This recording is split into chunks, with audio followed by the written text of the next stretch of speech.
a normal LEGO Minecraft skeleton is super weak. So today, I'm challenging myself to heavily upgrade it alongside 4 other Nooby and weak Minecraft mobs.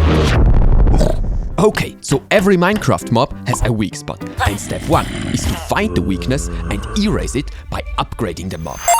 Step 2 is to test how strong our freshly upgraded mob has become. Let's start with the skeleton. Its weakness is that it only deals a poor 1 to 2 hearts of damage per shot. And once you craft a shield, it's super easy to block the arrows and kill the skeleton. So I say we erase this weakness by turning the skeleton into a super deadly sniper. And the first thing that comes to my mind when I think about snipers is scopes. It allows snipers to precisely hit targets. But since the skeleton is using a bow, there is no scope.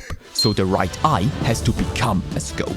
And what better way to create one than to take a bit of FIMO and smack it on top of the right eye. I'll even add a hole to which we now can attach a rangefinder. And boots, butts, bada booms! I just put the head into the oven so the putty can dry. In the meantime, we can upgrade the body. And what else is typical for a sniper? Right, their insane ability to hide. So our skeleton needs a fancy cloak. First, I'll use the one from a basic Mandalorian and then add another one from the most famous Mandalorian, Boba Fett. And to match them in color, I'll paint the 2 cloaks in dark gray. To even further upgrade the cloaks, I'll add a few rectangular cuts to the long cape. They tell of the countless missions the skeleton survived. Boba Fett's cape though, I will decorate with a red Minecraft style crosshair. This one, of course, is a reference to the skeleton being a sniper. To round it off, I'll also retrace the edge in black. And the 2 capes are finished. And since the skeleton shoots arrows, I might as well add a quiver, but I only own LEGO quivers in brown. So I'll change the color by painting it black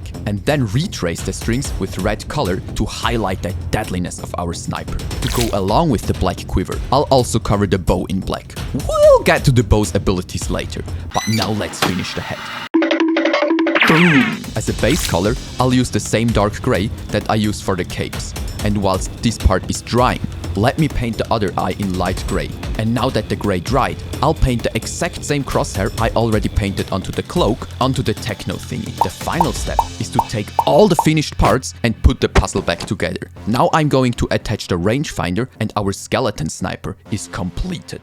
I'll name the new mob Spectre because of its spectral vision. It can spot players even through blocks. You only have to lower the rangefinder and the target immediately gets highlighted. Oh, come on! And once the Spectre shoots its first arrow, it toggles the cloak ability. This means the skeleton becomes invisible for 20 seconds. This makes it extremely hard to pinpoint our sniper. On top of that, the cloak is enchanted with projectile protection 4. This makes it almost impossible to snipe the sniper. The only real option is to switch weapons, get close and defeat the skeleton with a sword.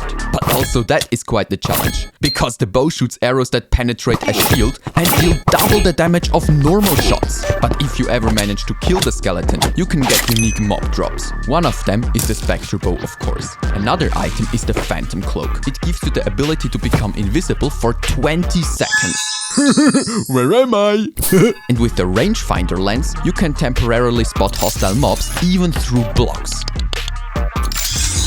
Yo, this is so cool! Now that we successfully tested the first boss-like mob, we can upgrade the next mob, a villager. A villager seems extremely powerful because you can get pretty strong items by trading with emeralds. So what's his weakness? Yes, he can't fight. I mean, sure he can conjure an Iron Golem and use him as a shield, but that is chicken behavior and not where I am going. I want a villager that can fight back and not like this.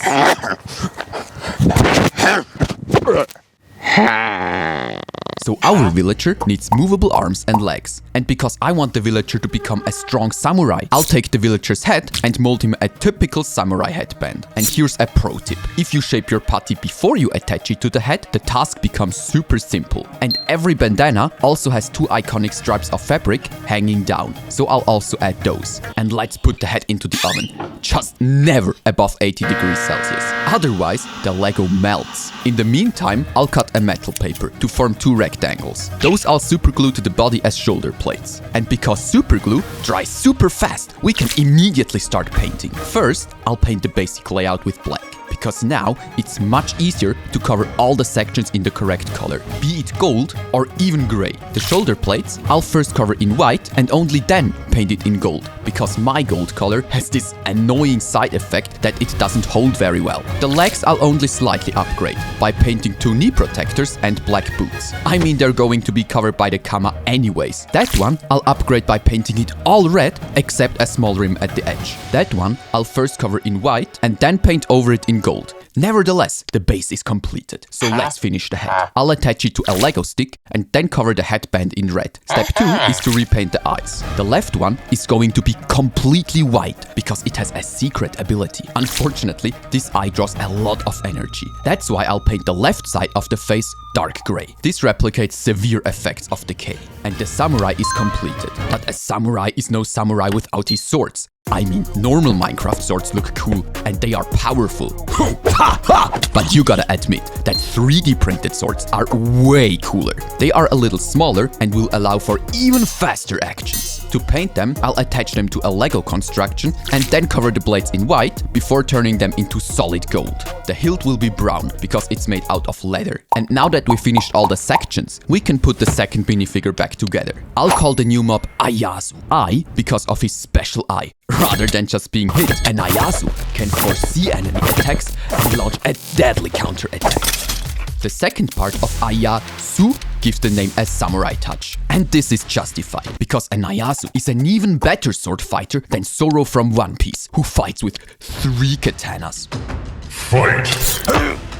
Easy win. Anyways, we've upgraded and tested 2 minifigures, so let us transform the next mob, a Piglin. Their weakness is obvious. No matter how strong you make them, as soon as you decide to wear a gold piece, you become their best friend. On top of that, you can simply build up a few blocks and eliminate the Piglin from there. Time to change that. And what we need is a leader that can unite Piglins, tell them who is their enemy, and create a no-build zone. And to make this cool leader, I have to upgrade every single piece of a Piglin, starting with the legs. And because I want our commander to be infected by lava, I'm going to steal a trans-orange leg from Dragonform Kreul and combine it with the brown pants. But before I put the parts back together, I'll use a tool to sand away on both sides of the middle section. This way, I can create a tiny gap that prevents the paint from being scratched off when I move the painted legs. But painting the legs is pretty basic. I want to show you how to upgrade the torso. First up, I have to clean it. But now I can map it all out with black color before adding a bunch of orange streams to simulate lava running through the Piglin's body like blood. And the torso is also completed. For the head, I'll go with a Minecraft movie style because it makes painting face expressions so much easier. And I guess I have it a little with gray and white eyes. This time, however, it has no special ability. In fact, it got slashed in a battle, making it completely useless. But that didn't stop our Piglin from becoming a commander. And because of that, I created him a crown to show his status. Now let's put the head into the oven. One eternity later. I think this head looks amazing, but even better after I paint the crown in gold. But what else is typical for a leader? Right, a cape. Many supervillains have one, and mine is going to be torn and veined by streams of lava. Now the minifigure is completed. I call him Commander Ashkar. The last step is to upgrade his weapon, because a basic gold sword is definitely not worthy of this fighter. Instead, I'll take a 3D model of a double-bladed axe and paint that one in the same colors I used for the minifigure. Now our commander is truly finished. And once Commander Ashkar spawns, he has the ability to regroup Piglins within his radius to form a trained unit that is no longer fooled by gold armor. And once Commander Ashkar drops below half his hit points, he'll spawn another batch of Piglins that are loyal members of his unit. He will also cast an area around him, and as soon as you enter this danger zone, you will no longer be able to build blocks. This is a fight you will hardly be able to win with only a gold helmet. Yup, as expected. And it's also why next up, I'll upgrade Steve. I know he's not a mob, but he's definitely iconic for the game. And you gotta be honest, he's really basic, even in a full diamond armor. So I decided to create a full set of new armor, which I'll call the Dragon Armor. My first step is to mold and 3D print the armor. One eternity later. The second step is to paint the entire thing, and since the armor will be crafted out of diamond armor and a rare upgrade template, the main color will be dark blue. The specialty of the chest plate is that it is merged with an elytra, so you no longer have to switch between your chest plate and the elytra. And because it's a dragon armor, the wings are shaped like dragon wings, and the helmet is of course shaped like a dragon head with big horns, evil eyes and sharp teeth. The legs, however, will stay the same. Well, not entirely. I'll paint them in the same royal blue that I used to paint the rest of the armor. This way we have a full set of dragon armor. But if we have dragon armor, we should also have a dragon sword. So I'll design and 3D print another 3D sword. This time the hilt is decorated by a dragon head. The blade of the sword I'll paint in bright blue, just like a normal diamond sword, but the head of the dragon once again in royal blue. Now it looks like the dragon sword is breathing blue fire. And talking about dragon breath, the sword not only appears like this, but if you hit the ground in front of you, you will set everything ahead of you on fire. It's blue fire, of course, because it is a blue dragon. Now Steve can fly around in his dragon armor and attack enemies with his powerful sword.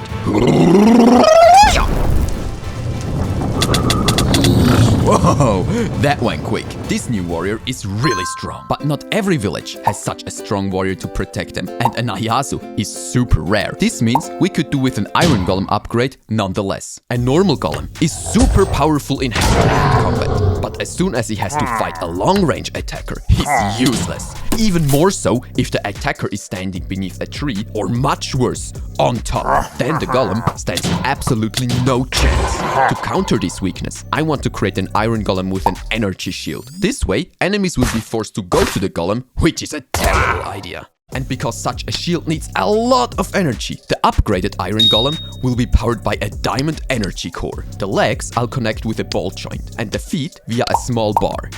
For the arms, I'll create a blocky shoulder and from there expand the arms downwards until they end in 2 heavy clubs. But if I simply attach the head, it looks kinda bad. So I'll use a cutting disc to cut away some of the backside of the head.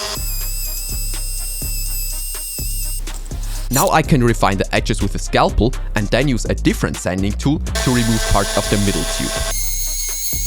The final step is to glue the head to a 1x3 tile. This makes it really easy for me to attach the head to the rest of the golem. Another essential detail of a typical golem are the vines. And because our golem is more powerful than the original one, he's also growing more vines. To create the vines, I'll take some putty and flatten it like a pizza dough. So we also learn to bake on this channel, because step 2 is to cut the FIMO to the appropriate size. For this, I'll put the LEGO parts under the FIMO and then cut out their shape. But because the vines have to be in a Minecraft style, it takes me so long to shape all the sections the way I want them to be. And that for all the other sections as well. But Ninja never quit. So I'll also do the other parts, no matter the cost. Boom! It's finally time to also put these parts into the oven. One eternity later. And it's time to paint. First, I'll cover all the sections in white as a base. And now I'll mix the correct green, which I'll use as the main color for all the vine sections. And the golem could be finished. But hold on to your pickaxes. We have forgotten about the infamous white eye. Only true heroes like Herobrine have one. Well, this time it's actually light blue and also features no special ability except that it incorporates the energy flowing through the golem. And our golem upgrade is complete. I got heavily inspired by Kipper's design. And let's see how much stronger he is compared to the original version. For this, each of the golems have to defend a village against the same raid, consisting of a Revenger, 2 Pillagers, 2 Vindicators, and a Witch. The golem wins if the villagers survive. Let's test the normal golem. The golem immediately launches himself at the attackers, dealing heavy damage. But what he doesn't realize is the fact that pillagers are invading the village and take out the villagers. So the defense failed. Now let's reset everything except that this time an Eonsei, an upgraded golem, is protecting the village. And instead of launching himself at the attackers, an Eonsei falls back and rallies the villagers around him. Then he activates his iron shield that protects him from long-range attacks. This means the raiders have to close in and attack him directly. Now our Eonsei can lift his heavy clubs and crush the outlaws. Victory Royale! Comment which upgrade was best and what other mobs could do with an upgrade. See ya in the next video.